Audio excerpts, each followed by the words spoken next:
दादासाहेब सकाळपासून काहीतरी विचार करत खुर्चीवर बसले होते. सुनंदाबाईंनी त्यांना विचारले, "अहो काय झाले, कुठे हरवला तुम्ही आज?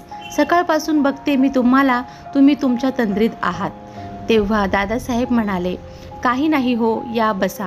मी विचार करत आहे, आपण एक रुपया जमा करून शहरात घर घेतले, इतका मोठा बंगला बांधला आणि म्हातारपणात इथे खेड्यात राहत आहोत.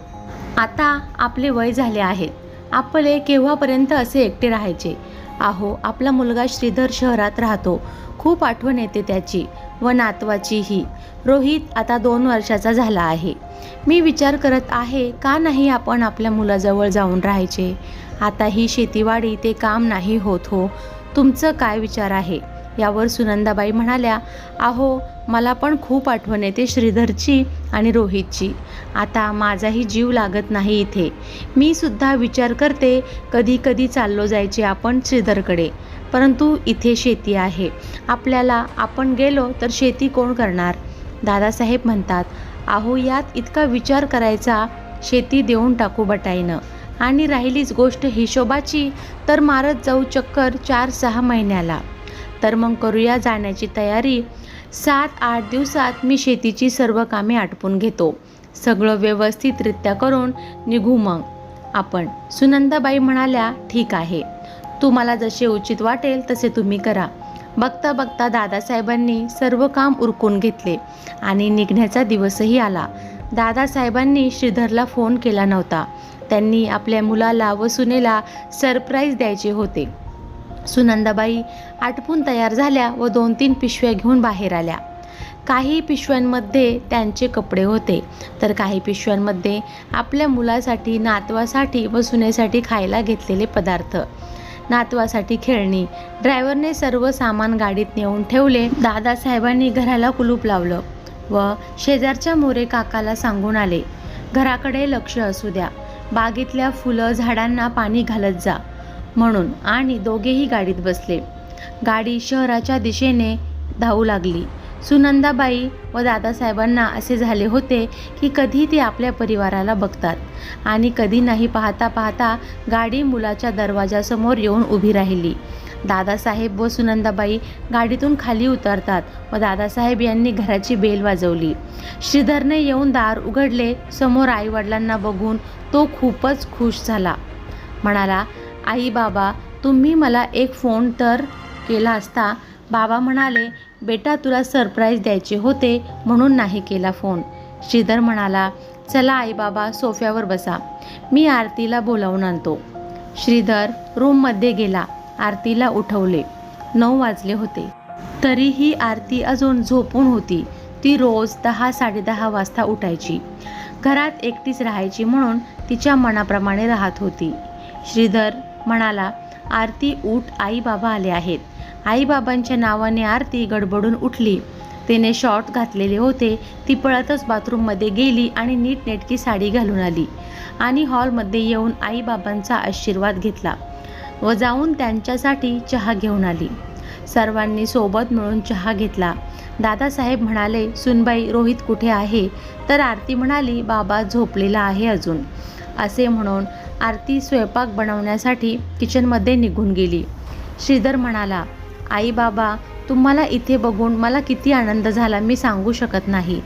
सुनंदाबाई म्हणाल्या, "श्रीधर बेटा, तुमच्या सर्वांची फार आठवण येत होती म्हणून आलो आहे." आरती स्वयंपाकाला लागली. मग तिच्या मागे सुनंदाबाई सुद्धा किचनमध्ये आल्या आणि म्हणाल्या, "आरती बेटा, काही मदत लागली तर सांग, मी करून देते." आरती म्हणाली, "आई, तुम्ही आत्ताच तर आले आहे. बसा तुम्ही हॉलमध्ये, मी करते स्वयंपाक." आरतीला वाटत होतं 1-2 दिवसासाठी आले आहे. 1-2 दिवस राहतील आणि मग चालले जातील गावाकडे. तिने स्वयंपाक बनवला. सर्वांसाठी ताट लावली. सर्वांनी एकत्र मिळून जेवण केले. 2 वर्षाचा रोहित सुद्धा आपल्या आजीजवळ जाऊन बसला.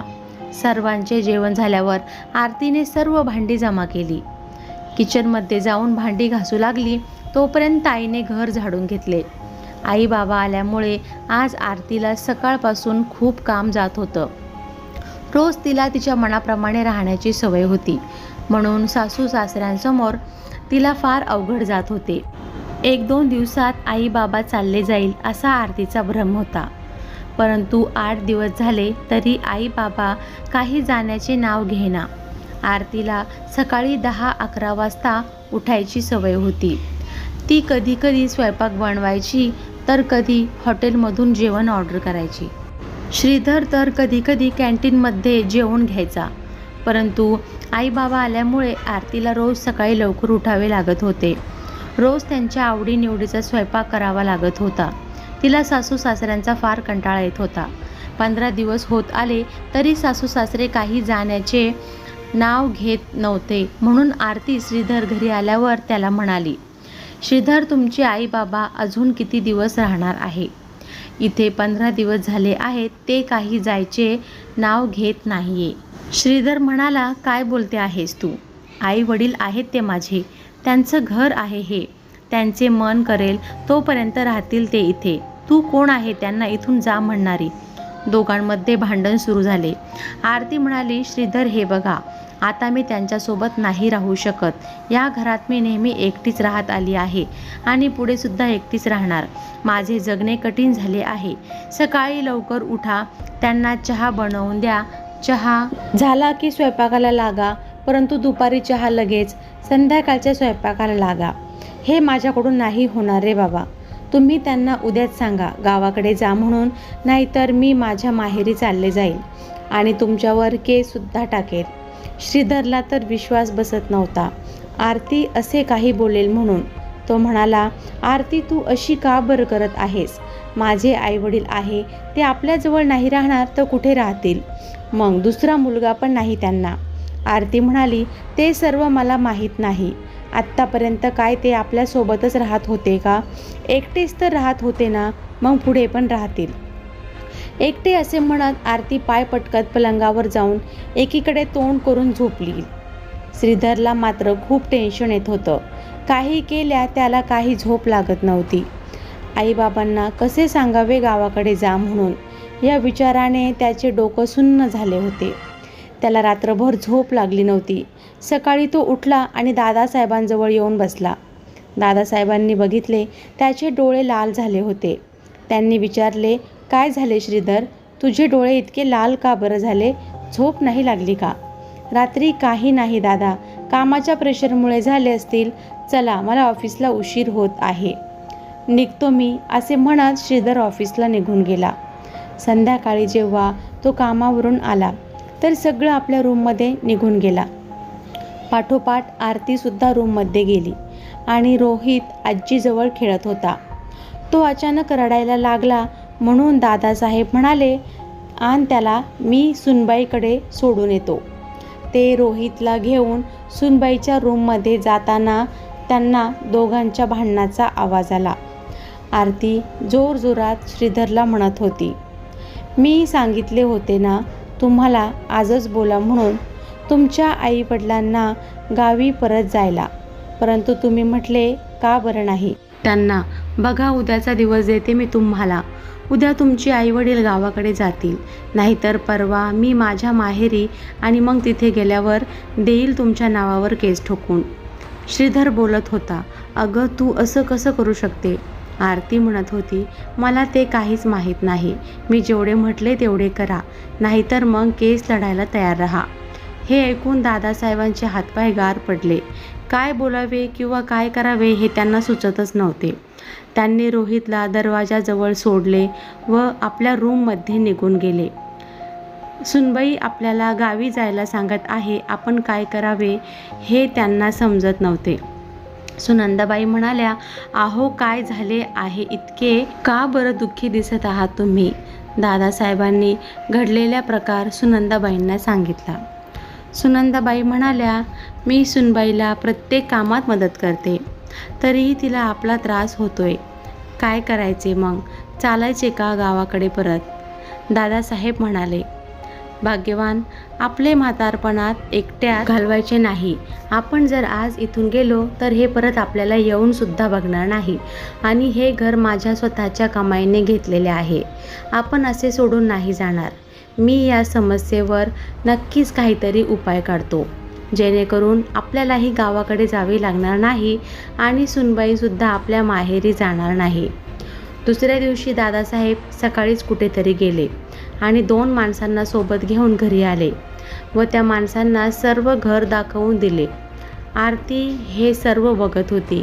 तिने श्रीधर आल्याबरोबर त्याला सांगितले, अहो बाबा आज कुणाला तरी घेऊन आले होते आणि त्यांना पूर्ण घर दाखवले आहे. श्रीधर म्हणाला, असेल बाबांच्या ओळखीचे कोणी. इतक्यात दादासाहेब घरी आले. श्रीधर बाबांना विचारले, बाबा सकाळी तुम्ही कोण लोकांना घेऊन आले होते. दादासाहेब म्हणाले, सांगेल सर्व काही तुम्हाला, परंतु त्याआधी तुमच्यासाठी एक सरप्राईज आहे, ते तर बघून घ्या. श्रीधर म्हणाला, कोणते सरप्राईज. बाबा म्हणाले, आरती श्रीधर तुम्ही दोघे चला माझ्यासोबत. आरतीने रोहितचा हात धरला तर सासूबाई म्हणाल्या, रोहित राहतो की माझ्याजवळ राहू दे त्याला.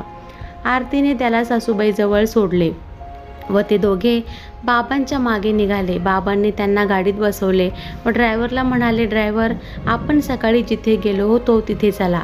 गाडी खूप गर्दी असलेल्या एरियामध्ये येऊन थांबली. ड्रायव्हरने गाडी पार्किंगमध्ये लावली. दादासाहेब म्हणाले, चला उतरा, तुमचं सरप्राईज आता जवळच आहे. सर्वजण पायी चालत एका बिल्डिंगसमोर येऊन उभे राहिले. आज चला सर्वजण पायऱ्या चढून दुसऱ्या मजल्यावर आले. दादासाहेबांनी त्या घराची चावी आरतीच्या हातात दिली व म्हणाले, सुनबाई आजपासून हे तुमचे नवीन घर आहे. तुम्हाला आमच्यासोबत राहायला त्रास होत आहे ना, म्हणून आजपासून तुम्ही इथे राहायचे. श्रीधर म्हणाला, परंतु बाबा आपले इतके मोठे घर आहे. बाबा म्हणाले, ते घर आमचे आहे आणि आम्ही ते घर विकून गावाकडे जात आहोत आणि जर तुम्हाला आमचा त्रास होत असेल तर तुम्ही आजपासून खुशाल या घरात मस्त मजेत राहा. 1 महिन्याचा किरायासुद्धा आम्ही भरून ठेवला आहे. आता तुम्हाला जसे राहायचे तसे राहा, कोणी तुम्हाला काहीच बोलणार नाही, असे म्हणून बाबा तिथून निघून गेले. श्रीधर म्हणाला, आई बाबांना गावाकडे पाठवायचे होते ना तुला, आता तूच राहा या खुर्ड्यात. आरती म्हणाली, हो हो राहील मी. येथे त्या नरकात राहण्यापेक्षा कितीतरी चांगले आहे. हे इथे कुणाचा धाक नाही. उन्हाळ्याचे दिवस होते म्हणून खूप गरम होत होतं. दोघांना आरती विचार करू लागली, कुठे ती माझी एसीवाले रूम आणि कुठे हा डुकडुक करणारा पंखा, तो टुमदार बंगला आणि कुठे भाड्याची खोली. संध्याकाळ झाली. दोघांनी जेवण केले. जेवण करून श्रीधर अंगावर शाल घेऊन झोपी गेला. परंतु आरतीला मात्र झोप येत नव्हती. तिला मच्छर चावत होते. किती मच्छर आहे इथे. आई बाबांना काय गरज होती आपल्याला इथे पाठवायची. श्रीधर म्हणाला, तुलाच खूप हौस होती ना एकटी राहण्याची, राहा ना मग आता एकटी. तुम्ही शांत बसा. जळाल्यावर मीठ आणि शिडकायचे काम करू नका. आता आपण उद्या सकाळ होताच घरी जाऊन. श्रीधर म्हणाला, कशाला जाऊ घरी, ते घर आई बाबांच्या नावावर आहे. आता नाही येऊ देणार ते आपल्याला घरात. आरती म्हणाली, कसे नाही येऊ देणार. मी त्यांच्या पाया पडेल, मी त्यांची माफी मागेल, परंतु मी येणार. का नाही राहू शकत. श्रीधर म्हणाला, ठीक आहे, आपण उद्या रोहितला आणायच्या निमित्ताने घरी जाऊ. बघू काय होतं ते सकाळी. सकाळ होता दोघे घरी आले. पण दादासाहेब म्हणाले, काय झालं बेटा, कसे काय येणं झालं. श्रीधर म्हणाला, बाबा रोहित आहे ना इथे, त्याला घ्यायला आलो. आरती म्हणाली, खोटं बोलू नका बाबा, आम्ही आता इथेच राहणार आहोत. बाबा चुकले माझे, माफ करा मला, परंतु त्या घरात मला पाठवू नका. मी पाया पडते तुमच्या, खरंच चुकले माझे. तुम्ही दोघांनी मला इतके मुलीप्रमाणे वागवले. आईने सर्व कामात माझी मदत केली. रोहितला सुद्धा दिवसभर तुम्ही सांभाळतात, तरी मला तुमचा त्रास होत होता. परंतु एक दिवस त्या खुर्ड्यात राहून माझी अक्कल ठिकाण्यावर आली आहे. म्हणून आई बाबा, मी तुमच्या दोघांची माफी मागते, तुमच्या पाया पडते. आम्हाला या घरात राहू द्या. आपण सर्व सोबत राहू. मी कधीच तुम्हाला काही बोलणार नाही, कधीच तुमच्याशी भांडणार नाही. मला माफ करा. दादासाहेब हसत म्हणाले, आरती बेटा उठ. हे काही खरंच नव्हतं, तर हे फक्त तुला समजून घालण्यासाठी एक नाटक होतं. तुला आमचा त्रास होत होता, परंतु आम्हाला तुमच्याशिवाय कोण आहे? तुम्ही तिघेच आमचे सर्व काही आहे आणि तुम्हालाच आमचा त्रास होत असे म्हटल्यावर मग आम्ही कुठे जायचे? म्हणून आम्ही हे सर्व नाटक केले. श्रीधर म्हणाला, तर मग आता तर नाही ना म्हणणार ना, तुमच्या आईबाबाला गावाकडे पाठवा, नाहीतर मी माझ्या माहेरी निघून जाईल. आरती कान पकडत म्हणाली, नाही, कधीच नाही. आजपासून मी आईबाबांना माझ्या आईबाबांच्या सारखे प्रेम देईल, नेहमी त्यांचा आदर करेल.